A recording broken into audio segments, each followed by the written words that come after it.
என் பேர் சயா. நல்ல தூக்கம், பனி கொட்டுற நாள். மெல்ல முழிச்சு பார்த்தேன்.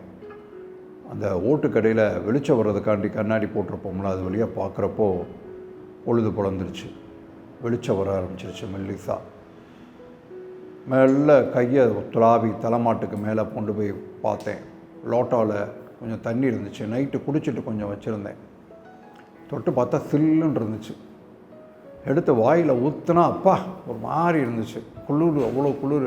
அப்படியே எந்திரிச்ச மேனிக்கு படுக்கையிலேருந்து குனிஞ்ச மேனிக்கு போய் கதவை திறந்துட்டு கொல்லையில் போய் தண்ணியை துப்பினேன். காரி துப்பிட்டு, எல்லாம் சுமதி சீக்கிரம் எந்திரி, சுமதி சீக்கிரம் எந்திரிச்சு ஒரு லோட்டாவில் வரக்காப்பி போட்டு கொண்டு வா, உடம்பே சிலிர்த்திரும் போல் இருக்கு, அப்படியே உறைஞ்சிற மாதிரி இருக்குது பனி அப்படின்னு சொல்லி மகளை கிளப்பி விட்டுட்டு அப்படியே வெளியில் வந்தேன். வெளியில் வந்துட்டு பார்த்தா இன்னும் வரலை. அப்புறம் இன்னொரு சவுண்டு கொடுத்தேன், சுமதி வா எந்திரிச்சு போகணும்ல, இந்த இவங்க வீட்டில் வேறு விஜயாக்கா வீட்டில் வேறு கூப்பிட்டாங்க முல்லைப்பூவை பறித்து கொண்டு போகணும்னு. 200 கொடுப்பாங்க. யார் கொடுப்பா அன்னைக்கு இந்த காலத்தில் 200 இருந்தால் என்னத்துக்கு ஆகும், நம்மளுக்கு செலவுக்கு ஆகும்ல. அதோடு அவங்க வீட்டிலையே கத்திரிக்காய், வெண்டைக்காய் இதெல்லாம் கொஞ்சம் வாங்கி கேட்டு கடனுக்காக வாங்கி கேட்டு கொண்டு வியாபாரம் பண்ணோம்னா செலவுக்கு ஆகும். அப்படி தான் நேற்று அவன் பேராண்டி அவன் மணிகண்டனை கூட்டுக்கிட்டு அந்த டியூஷன் வாத்தியார் வீட்டுக்கு போனேன். மன்றாடி காலில் விழுகிற 50 ரூபா ஆட்டோவுக்கு வேற கொடுத்து போனேன். பிள்ளையை எப்படியாவது படிக்க வச்சு உருப்படி பண்ணி விட்டுருங்கன்னு சொல்லிட்டு போய் மன்றாடி விட்டுட்டு வரேன். அடுத்த நாளே வரலை, போகலை. இவன் என்னடான்னு கேட்டால் பொம்பளை பிள்ளைகளாக இருக்காங்களாம் சுற்றியில். பொம்பளை பிள்ளைகளாக இருந்தால் வேணா பிரிட்டிஷ் இளவரசர்மா வேணா. இவருக்கு அப்படியே பெரிய கூச்சம். அப்பனை மாதிரியே இருக்குது. அப்பையும் ஒரு தருதலை அவனை மாதிரியே உருப்படாமல் இருக்குது. நம்ம இவ்வளவு செஞ்சுமே அதுக்கு வரலை. பேசாமல் வந்து வீட்டில் ஊரை சுற்றிக்கிட்டு கிடக்கு அப்படின்னு சொல்லி ஒரே சத்தமாக போட்டேன். டக்குன்னு என் பொண்ணு எந்திரிச்சு வந்துட்டான். என்னம்மா நீ எந்திரிச்சு வர்றதுக்குள்ளே இப்படி கத்துற அப்படின்னு சொல்லிட்டு வந்துட்டு சொன்னான், பேசாமல் ஊரை கூட்டாதம்மா, காலங்கராத்தில் ஊரை கூட்டி நம்ம செய்தி பூரா, நம்ம குடும்பத்து செய்தி பூரா ஊருக்கெல்லாம் கேட்குறமாக்கும், பேசாமல் இருமா அப்படின்னு சொல்லிட்டு அவளும் கையில் சாம்பலோட வெளியில் வந்தாள் பல்லு வளர்க்குறதுக்கு. அப்படியே வந்துடுறப்போ உடனே என் புருஷன் தங்கராசு அவர் இதுக்கு போவார், உப்பு ஃபேக்ட்ரிக்கு வாட்ச்மேனாக போகிறாப்புல. நைட்டு 3 மணிக்கு ஷிஃப்ட்டு முடிஞ்சு வந்து ஓரமாக படுத்து கிடக்குது. அது சவுண்டு பாருங்கள், அது சவுண்டை பாருங்கள். முன்னாடி ஒரே சத்தம், 2 பேரும் சத்தம் போடாமல் இருக்க மாட்டீங்க. மனுஷன் இப்போ தான் அசந்து தூங்கிக்கிட்டு இருக்கேன்னு. அது எங்கே அசந்து தூங்குது, அதை எந்திரிச்சு முழிக்கிறதுக்கு எப்படியும் 11 மணி ஆயிரும். எல்லாத்தையும் கேட்டுக்கிட்டே தான் படுத்து கிடக்கும். சத்தம் 2 பேரும். அதில் 2 பேரும் சேர்ந்துக்கு நம்மளே சவுண்டு கொடுக்குறது. 2களுக்கு என்ன தெரியும், அவர் வாட்ச்மேன் வேலை பார்க்குறாருன்னு தான் பேர் ஃபேக்ட்ரியில். வயிற்றுக்கு பத்துமா அவர் கொண்டு வர காசு? எதுக்கும் பத்தாது. நான் தான் அல்லாட வேண்டியிருக்கு. ஒவ்வொரு இடமா அங்கே காசு கிடைக்குமா, இந்த வேலை பார்த்தா காசு கிடைக்குமான்னு சொல்லி அல்லாடி நான் இந்த குடும்பத்தை கரையேற்றிக்கிட்டு இருக்கேன். ஏதோ ஓடிக்கிட்டு இருக்கு வண்டி. இப்படின்னு பேசிக்கிட்டு இருக்கிறப்ப சைடில் பார்த்தா அடி பாதகத்தி பக்கத்து வீட்டு பரமேஸ்வரியை பாருங்கள். எனக்குன்னா ஆத்திரம். நேற்று நான் வேலைக்கு போனதுக்கப்புறம் நீ வேலை அடைக்கிறப்ப நினச்சேன்டின்னு ஒரு சவுண்டை விட்டேன். வெளியில் வந்தா நின்றுட்டு இருந்தா பரமேஸ்வரி.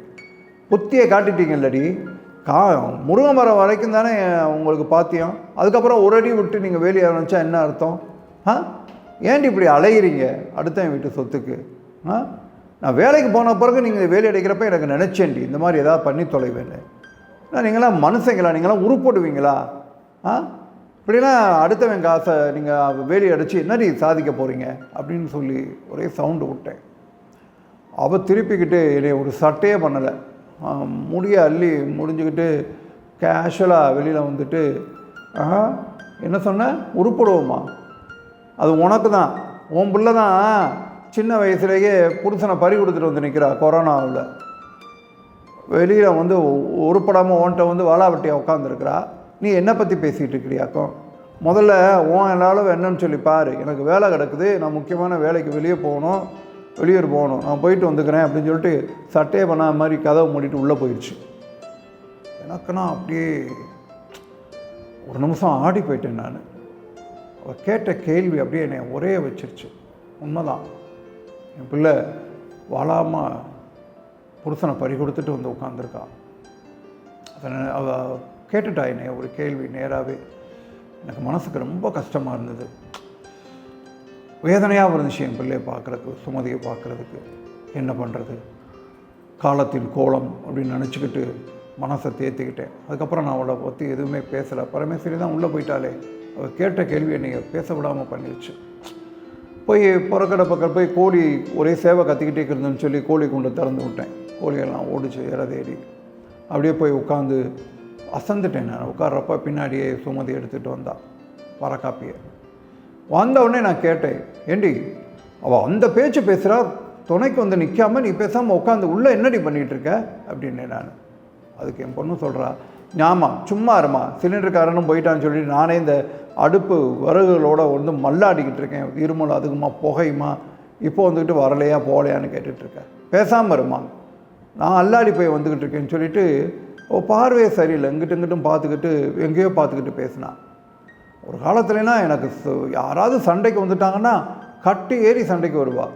அந்த கழுகை கோழி குஞ்சம் கழுகு பிடிச்சிச்சுன்னா கோழி எப்படி சீறிக்கிட்டு விரட்டும், அந்த மாதிரி நிற்கிறவ இன்றைக்கி ஒரே பம்புறாளே அப்படின்னு சொல்லி பார்த்தேன். மேலே கீழே என்னாச்சு இவளுக்கு அப்படின்ட்டு. அவள் ஆனால் சூடாக வரக்காப்பி கொண்டு வந்திருந்தா, அதை வாங்கி குடித்தேன். நல்லா தெம்பாக இருந்துச்சு அந்த வரக்காப்பி அந்த நேரத்துக்கு குடிக்கிறதுக்கு. எவ்வளோ பெரிய துக்கமாக இருந்தால் என்ன, சோகமாக இருந்தால் என்ன, 2 நாளைக்கு தான் எல்லாம்.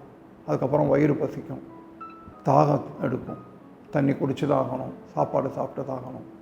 இதானே வாழ்க்கை, இதுதானே நம்ம வாழ்க்கையை வாழ்ந்துட்டு தானே போகணும் எதுவாக இருந்தாலும் சரி. விதியே நினச்சிட்டு மீதி இருக்க காப்பியை அந்த கீழே கொட்டிட்டு நான் அப்படியே கிளம்பிட்டேன்.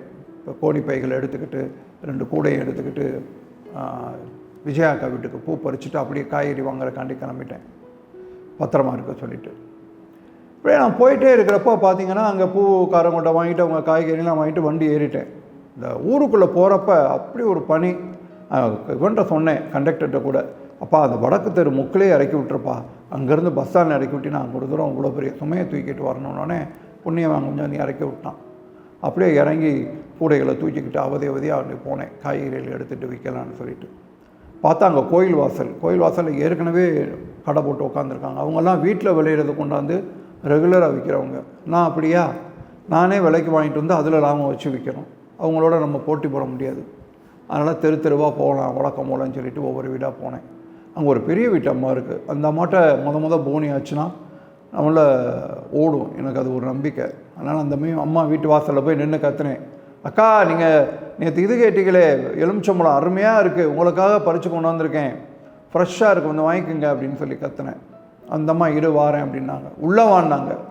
உள்ளே வானாலே பார்த்தா அங்கே பெரிய கிளவேந்தோலை மாதிரி இப்போ இங்கிட்டு தொங்கிட்டு இருக்கிற நாய் அங்கே உள்ளே ஒன்று இருக்குது. ஒன்றும் செய்யாத உள்ளே வந்தால் அவங்க சொல்கிறாங்க. ஆனால் உள்ளே போயிட்டு அது பக்கத்தில் நின்றுட்டு வர்றதுக்குள்ளே தொடையெல்லாம் நனைஞ்சு போயிடுது. அவ்வளோ பயம். என்ன பண்ணுறது, பொழப்பு நடக்கணும்ல. கொஞ்சம் கொஞ்சமாக காய்கறியில் தெருக்கல்ல போய் கூவி விற்றேன். ஏன்னா சீக்கிரம் விற்றுட்டு வெளியில் வரணும், ஏன்னா வெயில் குட்டுமை தாங்க முடியாது, போட்டு எரிச்சிடும். ஆனால் அதுக்கு முன்னாடி வீடு போய் சேர்ந்துடணும். ஏன்னா ஒன்றுமே சாப்பிடலை, ஒரு மாதிரி கயக்கமாக, வெயில் வந்துருச்சுனாலே கிறக்கம் வந்துடுது. அதனால் அடித்து பிடிச்சிட்டு பார்த்தா கொஞ்சம் காய்கறிலாம் மிஞ்சி போச்சு. சரி ஆத்துக்கரப்பற ஏரியா பக்கம் போகலான்னு பார்த்தா ஞாபகம் வந்துருச்சு. அப்படி தான் அந்த சைடு போகிறப்ப தாயம்மா நல்லா கருவாடு காய வச்சுருந்தா வீட்டுக்கு முன்னாடி நிறையா, நல்லா மினுன்னு மினுக்கிட்டு கிடந்துச்சு. ஏதோ ஆசைப்பட்டு அவள்கிட்ட 100 ரூபாய்க்கு கடன் வாங்கிட்டேன். போனால் கேட்பா, அவளுக்கு பயந்தே போக முடியாது. அதனால் அந்த ஏரியாவுக்கும் போகாமல் சரி வர்றது வரட்டும்னு சொல்லிவிட்டு கொஞ்சம் மிச்ச காய்கறிகளை எடுத்துக்கிட்டு விற்ற காசுகளை எடுத்துகிட்டு கொண்டு போய் மளிகை கடைக்கு போனேன். மளிகை கடையில் கொண்டு போய் ஒரு இதெல்லாம் கொடுத்துட்டு கொஞ்சம் அரிசி பருப்பு தேவையானதெல்லாம் வாங்கிட்டு லிஸ்ட்டை போட்டுட்டு கொஞ்சம் நேரம் உட்காந்துருந்தேன். பார்த்தா எதிர்த்தாப்பில் டீ கடை. ஒரு பன்னும் டீயும் சாப்பிட்லாம்னு அப்படியே மனசு சொன்னிச்சு. ஆசையான்னு பார்த்தேன். ஆனால் உள்ளே இருக்க காசை எண்ணி பார்த்தா ஐயோ ஆத்தா இதை கொடுத்துட்டோம்னா நம்மளுக்கு அடுத்த வேலைக்கு வேணும் அப்படின்னு சொல்லிட்டு மனசை நாளைக்கு குடிச்சுக்கலாம்னு சொல்லி இறுக்கிக்கிட்டு நான் திரும்ப வெயில் வர்றதுக்குள்ளே வந்துடணும். பசிக்குது என்னமோ, கால நேரத்தில் எனக்கு என்னமோ ஓவராக பசிக்குது, சீக்கிரம் வீட்டை பக்கம் போகணும் அப்படின்னு சொல்லிட்டு வரிசையாக நடக்க ஆரம்பிச்சிட்டேன். நான் திரும்ப வீடை நோக்கி வர்றப்ப வெயில் ஆரம்பிச்சிருச்சு. சூரியன் நம்மளுடைய கொடூரமான வேட்டை புலி மாதிரி தன்னுடைய கொடூரமான வெப்பத்தை தாக்க ஆரம்பிச்சிட்டாரு. செஞ்சுட்டு மெல்ல விறுவிறுன்னு நடந்து வந்துட்டு இருந்தேன். இந்த பையன் ஒரு பையன் இருக்கானே பேரன் வச்சுட்டு ஒரு 1/2 கிராமில் நகை வாங்கலாம்னு சொல்லி காய்ச்சல் சேர்த்து வச்சுருந்தேன். செல்லு வாங்கி கொடுன்னு சொல்லி என் உயிரை எடுத்து செல்லை வாங்கி வச்சுருக்கேன். அதை தான் 24 மணி நேரம் 4 பையில நின்றுக்கிட்டு அதில் என்ன இலவை தான் பார்ப்பாங்களோ அதுலேயே இருக்கிறேன். அவனும் வீடு தங்க மாட்டான். இப்போ நான் போகிறதுக்குள்ளே அவரும் போயிடுவார், வெளியில் போயிடுவார். சுமதி குளிக்க ஆத்தங்கரைக்கு குளிக்க போனாலும் போயிருப்பாள். சரி போவோம், வீட்டுக்கு எட்டி போட்டு நடந்து முதல்ல போய் ஒரு குளியலை போட்டுட்டு சாப்பிட்டுட்டு தூங்குறோம். இவ்வளோ உடம்பு அடிச்சு போட்ட மாதிரி இருக்குது அப்படின்னு சொல்லி எட்டி எடுத்துக்கிட்டு போனேன். போய் வீட்டு வாசலில் காலை செருப்பை கழட்டி போட்டேன். அது பார்த்திங்கன்னா பயங்கரமான அந்த செருப்பு அவ்வளோதான் ரேகை படிஞ்சு கருப்பு கலரில் இருந்துச்சு. கழட்டி போட்டுட்டு கதவை தொட போனேன். உள்ளுக்குள்ளே ஒரு ஆணும் பெண்ணும் முணங்குற சத்தம் கேட்டுச்சு. அடி பாதகத்தின்னு சொல்லி சத்தம் போட போனேன். அடுத்த நிமிஷம் வாயம் மூடிக்கிட்டேன். எனக்கு புரிஞ்சு போச்சு, அவளும் என்ன செய்வா, வாழாவட்டியாக இருக்கா, அவளும் மனுஷி தானே, அவளுக்கும் ஆசை பாசம் இருக்கும்ல. எனக்காவது தங்கராசு என் புருஷன் தான் தனியாக இருக்கணும்னு கூப்பிடுவார், மகளையும் வச்சுக்கிட்டு. வேறு வழி இல்லாமல் பம்மி நடந்து போவேன். அப்போ தண்ணி ஊற்றாமல் வச்சுருந்த பழைய சோறு நொதிச்சு போகுமே, அப்படி இருக்கும் என் வயிறெல்லாம் நொதிச்சு போயிடும். அந்த பிள்ளை என்ன பண்ணுவா சரின்னு சொல்லிட்டு ஒன்றுமே நடக்காத மாதிரி தள்ளி வந்தால் சப்போட்டா பழம் கிடந்துச்சு வீட்டு வாசலில். சப்போட்டா பழமா, இங்கே நம்ம ஏரியாலே விளையாதே, இங்கே எப்படி கிடக்கு அப்படின்னு சொல்லி அப்படியே பார்த்துட்டு அதை தள்ளி விட்டுட்டு அப்படியே போய் பக்கத்து வேறு வழி இல்லையே, பக்கத்து வீட்டுக்காரிகிட்ட தான் போனேன்.